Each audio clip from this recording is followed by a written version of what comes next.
ಇಂದಿನ ವಿಡಿಯೋನಲ್ಲಿ ಹೇಳಿರೋ ಹಾಗೆ ಜನಮೇಜಯನಿಗೆ ಬಂದಂಥ ಶಾಪ ಪರಿಹಾರ ಮಾಡ್ಕೊಳ್ಳೋಕೆ ಮೊದಲನೇ ಪುರೋಹಿತನನ್ನು ಹುಡುಕ್ತಾನೆ. ಅವನ ಹೆಸರು ಸೋಮಶ್ರವ. ಸೋಮಶ್ರವಣನ ತಂದೆ ಶ್ರುತಶ್ರವ ಮಹರ್ಷಿಗಳು. ಒಂದಿನ ಜನಮೇಜಯ ಶ್ರುತಶ್ರವ ಮಹರ್ಷಿಗಳ ಮನೆಗೆ ಬಂದಾಗ ಸೋಮಶ್ರವಣನ ಹುಟ್ಟಿನ ರಹಸ್ಯ ಮತ್ತು ಅವನ ಶಕ್ತಿ ಬಗ್ಗೆ ತಿಳ್ಕೊತಾನೆ. ಒಂದೆಣ್ಣಾವು ಶ್ರುತಶ್ರವ ಮಹರ್ಷಿಗಳ ವೀರ್ಯಾಣುನ ಸ್ವೀಕರಿಸಿ ಅದರಿಂದ ಗರ್ಭ ತಾಳಿ ಆ ಹೆಣ್ಣಾವುವಿನ ಹೊಟ್ಟೆಯಿಂದ ಹುಟ್ಟಿದವನೇ ಸೋಮಶ್ರವ. ಅದಲ್ಲದೆ ಶ್ರುತಶ್ರವ ಮಹರ್ಷಿಗಳು ತಮ್ಮ ತಪಸ್ಸಿನ ಬಲದಿಂದ ಸೋಮಶ್ರವನನ್ನು ಬೆಳೆಸಿದ್ದಾರೆ. ಈ ಎರಡು ಕಾರಣದಿಂದ ಜನಮೇಜಯನ ಶಾಪ ನಿಜ ಆಗೋಕೆ ಯಾವ ವಸ್ತು ಅಥವಾ ಜೀವಿ ಕಾರಣ ಆಗುತ್ತೋ ಅದನ್ನು ನಿಲ್ಲಿಸೋ ಶಕ್ತಿ ಸೋಮಶ್ರವಣನಿಗಿದೆ. ಆದರೆ ಶಿವನಿಗೆ ಸಂಬಂಧಪಡೋ ಜೀವ ಅಥವಾ ವಸ್ತುವಿಂದ ಏನಾದರೂ ಸಮಸ್ಯೆ ಉಂಟಾದರೆ ಅದನ್ನು ನಿಲ್ಲಿಸೋ ಶಕ್ತಿ ಸೋಮಶ್ರವಣನಲ್ಲಿಲ್ಲ. ಸೋಮಶ್ರವಣನಿಗೆ ಒಂದು ಗುಣ ಇದೆ. ಅದೇನೆಂದರೆ ಯಾರೇ ಬ್ರಾಹ್ಮಣರು ಯಾವಾಗಲೇ ಬಂದ್ರೂ ಏನೇ ಕೇಳಿದ್ರೂ ಸಹ ಅದನ್ನು ಇಲ್ಲ ಅಂದೇನೆ ಕೊಟ್ಟಿಬಿಡ್ತಾನೆ.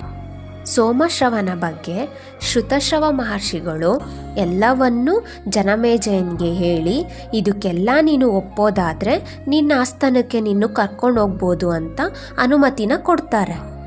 ಜನಮೇಜಯ ಶ್ರುತಶ್ರವ ಮಹರ್ಷಿಗಳಿಗೆ ನಮಸ್ಕಾರ ಮಾಡುತ್ತಾ ಸೋಮಶ್ರವಣನ ಕರ್ಕೊಂಡು ಹಸ್ತಿನಾಪುರಕ್ಕೆ ಹೋಗಿ ಆಸ್ಥಾನದಲ್ಲಿ ಇರುವಂಥ ಎಲ್ಲರಿಗೂ ಸೋಮಶ್ರವಣನ ಗುಣದ ಬಗ್ಗೆ ಹೇಳ್ತಾ ಇವರು ಏನೇ ಹೇಳಿದ್ರೂ ಅಥವಾ ಏನೇ ಮಾಡಿದ್ರೂ ನೀವ್ಯಾರೂ ಅವ್ರನ್ನ ತಡಿಬಾರ್ದು.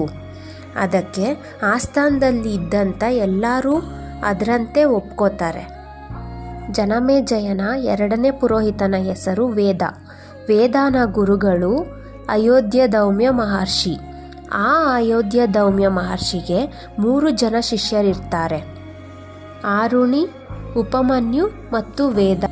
ಹಿಂದಿನ ಕಾಲದಲ್ಲಿ ಗುರುಗಳಿಗೆ ಮತ್ತು ಅವರ ಮಾತುಗಳಿಗೆ ಶಿಷ್ಯರು ಎಷ್ಟು ಪ್ರಾಮುಖ್ಯತೆ ಕೊಡ್ತಿದ್ರು ಅಂತ ಇಲ್ಲಿ ನೋಡೋಣ.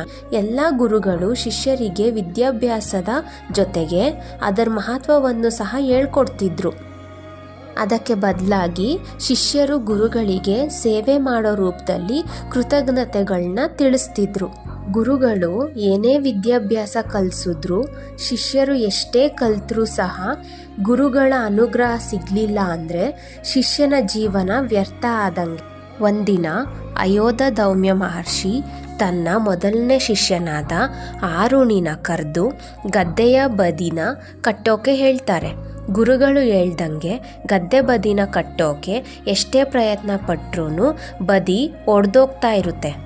ಗುರುಗಳು ಹೇಳಿದ ಕೆಲಸನ ಅದೇನೇ ಆದರೂ ಮಾಡಿ ಮುಗಿಸ್ಬೇಕು ಅಂತ ಯೋಚನೆ ಮಾಡಿದಾಗ ಅವನಿಗೆ ಒಂದು ಉಪಾಯ ಒಳಿಯುತ್ತೆ. ಆ ಉಪಾಯದಂತೆ ಗದ್ದೆ ಬದಿ ಕಟ್ಟೋ ಜಾಗದಲ್ಲಿ ಅಡ್ಡವಾಗಿ ಅವನೇ ಮಲಗಿಬಿಡ್ತಾನೆ. ಆಗ ಒಡೆದೋಗ್ತಿದ್ದ ನೀರು ನಿಂತೋಗುತ್ತೆ. ಆ ದಿನ ಕಳೆದ್ರೂ ಆರುಣಿ ಗುರುಗಳ ಹತ್ರ ಬರದೇ ಇದ್ದದ್ದನ್ನು ನೋಡಿ ಗುರುಗಳು ಯಾಕೆ ಇಷ್ಟೊತ್ತಾದರೂ ಆರುಣಿ ಬರಲಿಲ್ಲ ಅಂತ ಅವನ್ನ ಹುಡ್ಕೊಂಡು ಗದ್ದೆ ಬದಿ ಹತ್ರ ಬರ್ತಾರೆ. ಆರುಣಿ ಮಲಗಿದ್ದನ್ನು ನೋಡಿ ಏನು ಮಾಡ್ತಿದ್ಯಾ ನೀನು ಅಂತ ಪ್ರಶ್ನೆ ಮಾಡ್ತಾರೆ. ಆಗ ಆರುಣಿ ನಡೆದಿದ್ದ ಘಟನೆನ ಹೇಳ್ದಾಗ ಗುರುಗಳು ಹೇಳ್ತಾರೆ, ನೀನು ನನ್ನ ಆಜ್ಞೆಯಂತೆ ನಡ್ಕೊಂಡಿದ್ಯಾ, ಅದಕ್ಕೆ ನಾನು ನಿನ್ನ ಅನುಗ್ರಹಿಸ್ತಿದ್ದೀನಿ.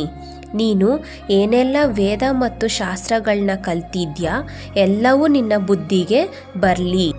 ಇನ್ಮುಂದೆ ನಿನ್ನ ಜೀವನದ ದಾರಿನಲ್ಲಿ ನೀನು ಮುಂದೋಗು ಅಂತ ಆರುಣಿಗೆ ಗುರುಗಳು ಆಶೀರ್ವಾದ ಮಾಡಿ ಕಳಿಸ್ಕೊಡ್ತಾರೆ.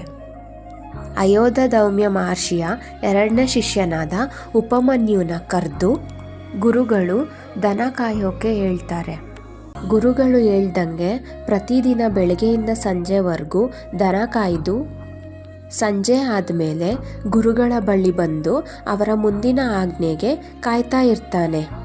ಹೀಗಿರುವಾಗ ಗುರುಗಳು ಉಪಮನ್ಯು ದಿನ ದಿನ ದಪ್ಪ ಆಗ್ತಾ ಇರೋದನ್ನ ನೋಡಿ ಕೇಳ್ತಾರೆ, ನೀನು ಏನು ಊಟ ಮಾಡ್ತಿದ್ಯಾ? ಅದಕ್ಕೆ ಉಪಮನ್ಯುನ ಉತ್ತರ, ದಿನ ಸಂಜೆ ಭಿಕ್ಷೆ ಬೇಡಿ ಊಟ ಮಾಡ್ತಿದ್ದೀನಿ ಗುರುಗಳೇ ಅಂತ ಹೇಳ್ತಾನೆ.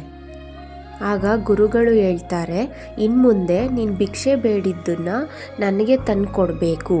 ಉಪಮನ್ಯು ಗುರುಗಳ ಹೇಳ್ದಂಗೆ ಬೆಳಗ್ಗೆಯಿಂದ ಸಂಜೆವರೆಗೂ ದನ ಕಾಯ್ದು ಸಂಜೆ ಭಿಕ್ಷೆ ಬೇಡಿ ಅದನ್ನು ಗುರುಗಳಿಗೆ ತಂದು ಕೊಡ್ತಾನೆ. ಹೀಗೆ ಸ್ವಲ್ಪ ದಿನ ಆದರೂ ಸಹ ಉಪಮನ್ಯುನ ದೇಹ ಮಾತ್ರ ಸಣ್ಣ ಆಗೋದಿಲ್ಲ. ಅದಕ್ಕೆ ಗುರುಗಳು ಉಪಮನ್ಯುನ ಕೇಳ್ತಾರೆ, ನೀನು ಭಿಕ್ಷೆ ಬೇಡಿದ ಊಟನೆಲ್ಲ ನನಗೆ ಕೊಡ್ತಿದ್ಯಾ, ನಿನ್ನ ದೇಹ ಮಾತ್ರ ಯಾಕೆ ಹೀಗಿದೆ? ಆಗ ಉಪಮನ್ಯು ಹೇಳ್ತಾನೆ, ಮೊದಲನೇ ಸಾರಿ ಭಿಕ್ಷೆ ಬೇಡಿದ್ದನ್ನು ನಿಮಗೆ ಕೊಟ್ಟು ಎರಡನೇ ಸಾರಿ ಭಿಕ್ಷೆ ಬೇಡಿ ನಾನು ತಿಂತಿದ್ದೀನಿ ಗುರುಗಳೇ ಅಂತ.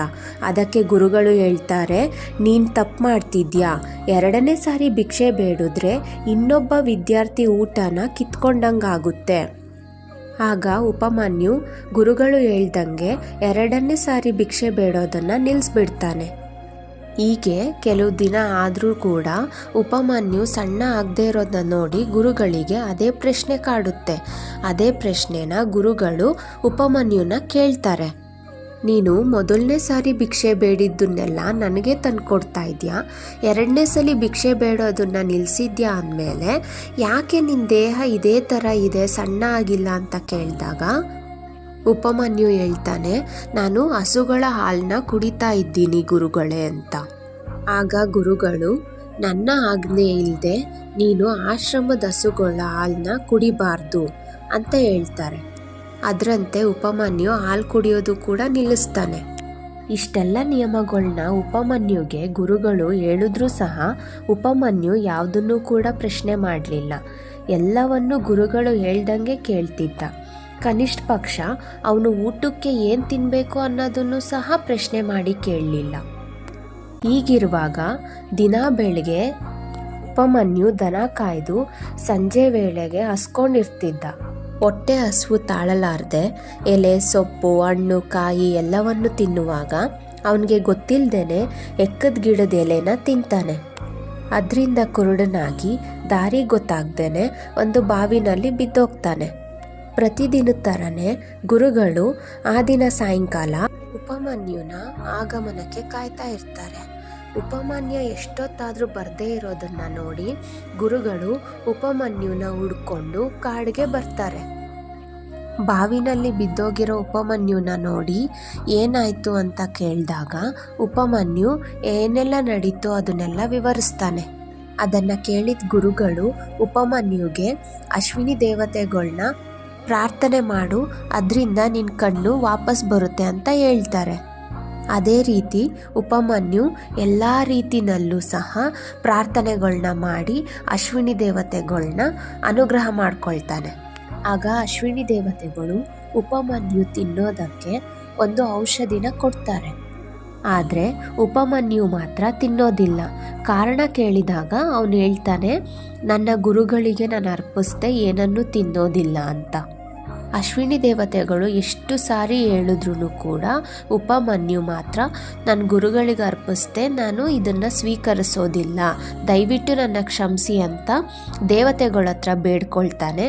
ಅದನ್ನು ನೋಡಿ ಅಯೋಧಧೌಮ್ಯ ಮಹರ್ಷಿಗಳಿಗೆ ತುಂಬ ಖುಷಿಪಟ್ಟು ಉಪಮನ್ಯುಗೆ ಹೇಳ್ತಾರೆ, ನಿನ್ನ ಗುರುಭಕ್ತಿ ನೋಡಿ ನನಗೆ ತುಂಬಾ ಖುಷಿ ಆಯಿತು. ಅಶ್ವಿನಿ ದೇವತೆಗಳ ಜೊತೆಗೆ ನಾನು ನಿನಗೆ ಆಶೀರ್ವಾದ ಮಾಡ್ತಾ ಇದ್ದೀನಿ. ನೀನು ಏನೆಲ್ಲ ವೇದ ಮತ್ತು ಶಾಸ್ತ್ರಗಳನ್ನ ಕಲ್ತಿದ್ಯಾ ಎಲ್ಲವೂ ನಿನಗೆ ಸಿಗಲಿ ಅಂತ ಆಶೀರ್ವಾದ ಮಾಡಿ ಉಪಮನ್ಯುನ ಕಳಿಸ್ಕೊಡ್ತಾರೆ.